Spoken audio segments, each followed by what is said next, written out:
welcome to another episode of On the Ball with GFA. And today we're joined by the National U17 head coach, Curt Rennie. Today he'll just give us an insight as to what is going on with the National U17 team and their preparations for the Concacaf Championship tournament later on this year in December. Curt, welcome and thank you for joining us. Okay, welcome. Okay, how are you? Basically, I'm fine. I'm good. Okay, Curt, you are a former national player, former player of Paradise FC International. Now you're taking your skills and your talent on the coaching field. How is that going for you?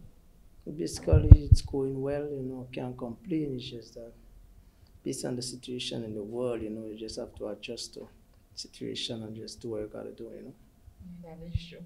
You were the coach of the U15. Now you're going up with that same team, which is now the national U17 team. Definitely. You've been in training for a couple of months now. How is training going for you?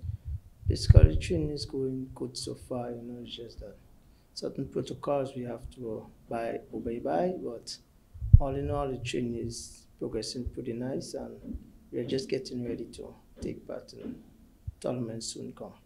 Okay. We have no set date for this tournament as yet, but we know Concacaf has it on their agenda to happen. What are your expectations with this new team? Basically, the team is a pretty good team.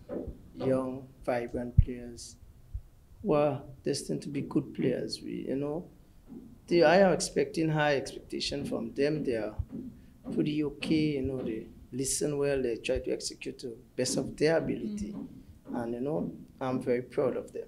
Okay, is there any of them who you believe that will move on to greater things? Definitely, you have a few names like Kishan Clark, Simeon Mitchell, Deacon Antoine, Chanel Belfon, Dion Philip. They all are good players, brilliant players. Yeah, all these names you just called they were players that started off at the U15, U13, U15, U14 level, and they still are there. So what keeps them there? Tell us what keeps them what makes them so good and keeps them there. Basically, the kids love the game.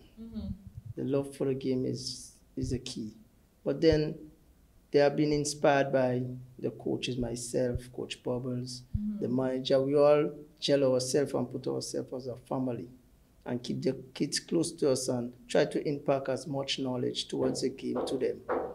So with doing that, we realize it's been a joy, They just love to be around us, and we'll try to our best to make sure that everything is fine with them and ensure, I promise them that some of them will soon move out of their country on some scholarship. Oh, that's wonderful. Yeah.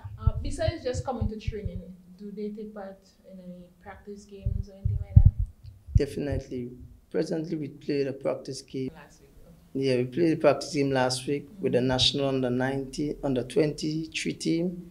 We lost 6-0, but still, you can see, the intention of the players, the enthusiasm of them. They are really willing to learn and they're striving towards betterment. That's wonderful. This is a first for them. I know they're taking part in the Pure Grader Cup. Talk to us about that.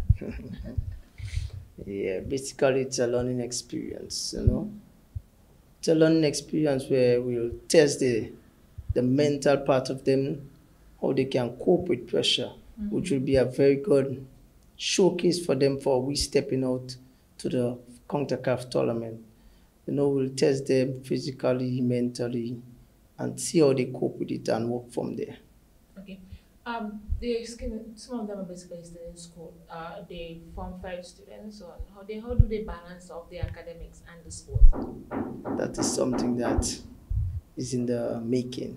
We try our best to, try to keep in touch with the schools and the parents, also with them, and try to, keep them intact, make sure that the school and the football is working together, because sometimes it becomes challenging to some, but you have to work. Because even though any one of them get a scholarship, they have to do school and have to play the sport. So you have to groom them in that kind of atmosphere that will make them feel comfortable. Okay, thank you. Is there anything you want to add or anything left or you want to speak about? Basically, it's just that I like to say to everyone, just try to be safe and try to obey the protocol of the COVID-19 and enjoy yourself at the same time. Okay, so all the best to you and the team going into the Pure Garena Cup, and all the best come December when Concacaf have their competition. All right, thank you. You're welcome. There you have it, folks. Another episode of On the Ball. Today we were joined by Curt Rennie, the national head coach for the U17 team. Join us next time for another episode.